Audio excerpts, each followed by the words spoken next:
Hello YouTube, Runa here. It's been a while since I posted a bunch of videos and stuff, so I'm hoping to get back on schedule. A Happy New Year to you. I hope all of your Yuletide rituals, blessings, and everything else was nice, and it came plentifully and with abundance and good cheer and all that good stuff. And I hope New Year's was also good for you as well. You got any good stories to tell? I'm game to hear, even down below. Always down to get more discussion going on, more interaction with subscribers. I'm glad the channel's starting to pick up a couple of new people every now and then. And it always makes me happy to see and see people like consuming my content. I can't talk today. My content and enjoying what I have to offer. That really makes me happy. So I'll be coming at you with a few videos for the next couple of days, hopefully. And yeah. All right. So let's talk about how everything has been lately for me and what I've been learning the last couple of weeks. Well, the holidays are always a stressful time for everybody. There's always a lot going on. I've had a lot happen spiritually, mundane, and both, since everything is interconnected. One thing I will address right here is a lot of people feel like the spiritual side of things and the mundane side of things are two separate things. No, they're not. And I can promise you that they're not. Especially in the world of magic, because you are using magic to affect the world around you and to influence your mundane life. Like, you do money magic. You're not doing money magic just so you have more spirit bucks to buy, I don't know, something. Spirit bucks, it's not a thing. It's not a thing. Don't think that's a thing. At least, I mean, but no, it's just fake. Fake little, example. You use money magic to manifest real money that you can spend, pay your rent with, buy nice things with, do whatever with. And that means that there is no disconnect. While there is a sacred part to it, there is no real disconnect. And they both affect the other. So this only becomes more and more apparent in time. Everything is connected between your mental health, your physical health, your spiritual well-being, and everything else. And this has only become more apparent in the last couple of weeks for me in specific. You see, with my mental health, I've been through a lot in life. I've had a lot of things happen to me and around me, to my family, and you know, they haven't been the nicest.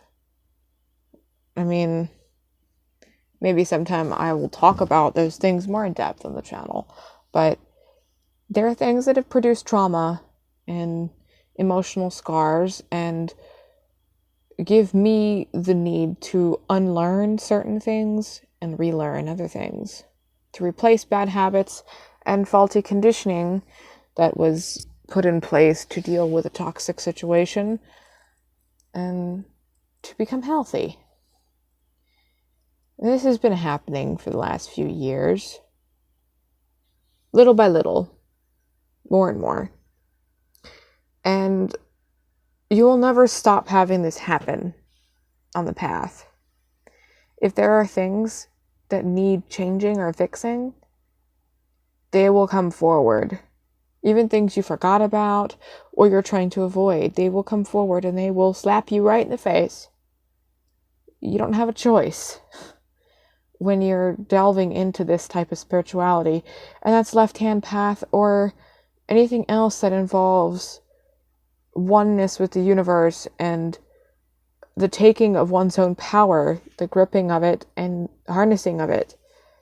You will see those things no matter what you do. And you can choose to run away, but all you're going to do is run into yourself. So, computer just went to sleep. I got all dark. So, something that I've been struggling with is the idea of relationships. Yes, relationships. Love. It's almost become a dirty word for me, but not. I won't go into detail of my personal situation exactly mentally, at least not yet, but I have problems with trusting some people and things of that nature.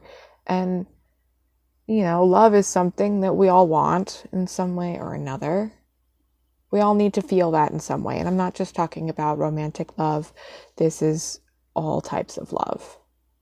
And when you go through pains and traumas and have someone deceive you or break your trust, then that hurts your heart chakra and it blocks you off and it makes you put walls up.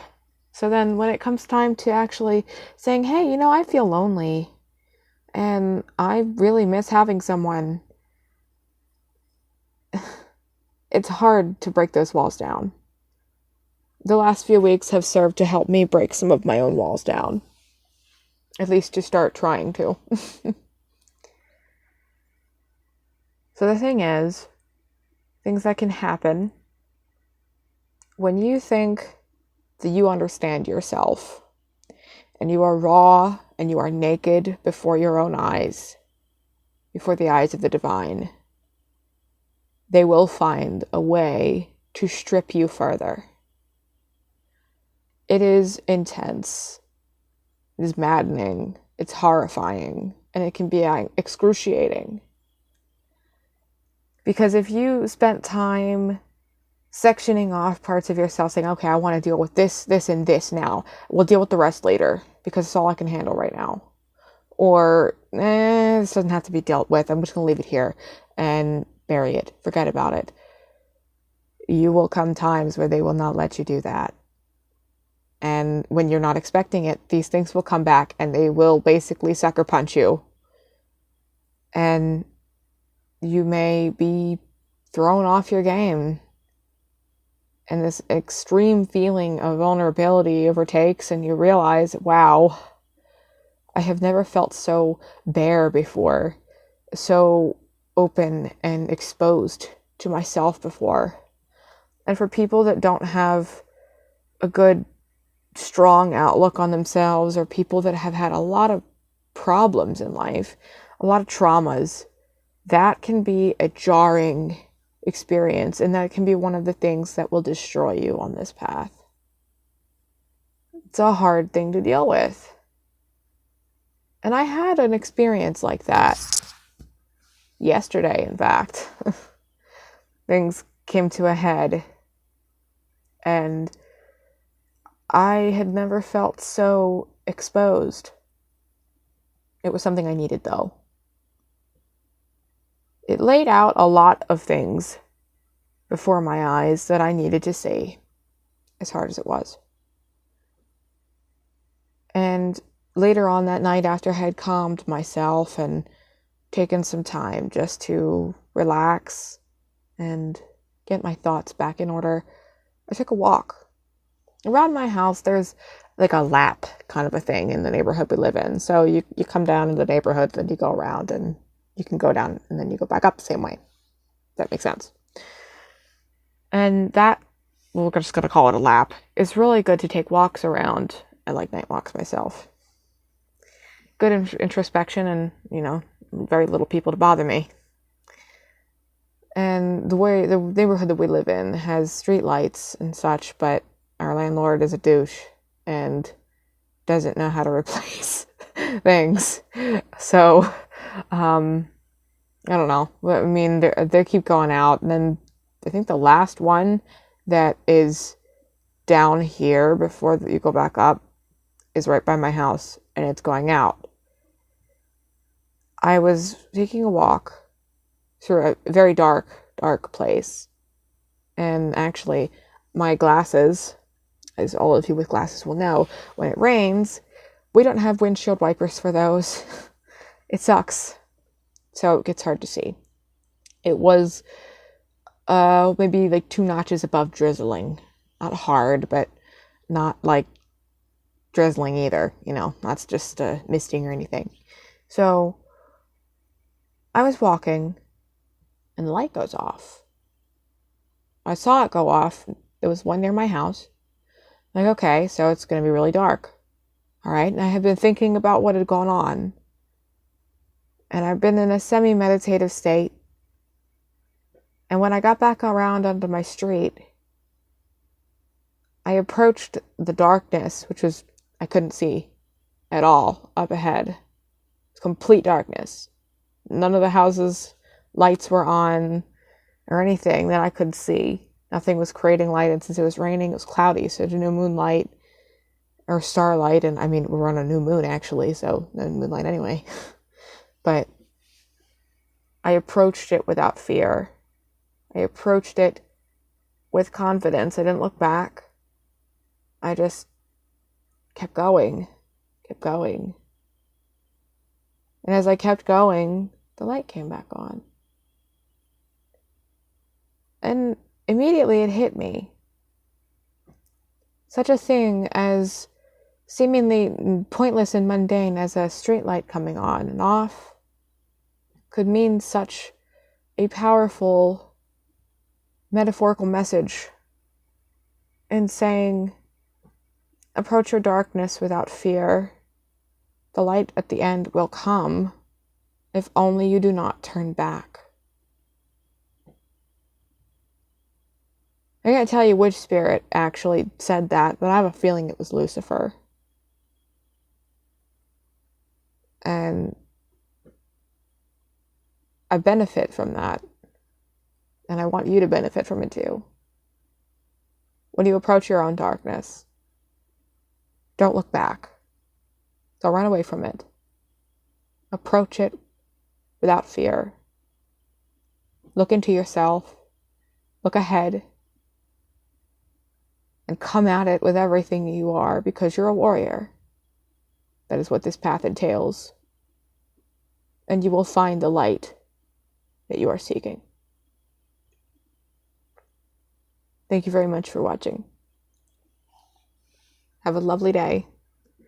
And come check out the page if you're looking for any kind of services or readings.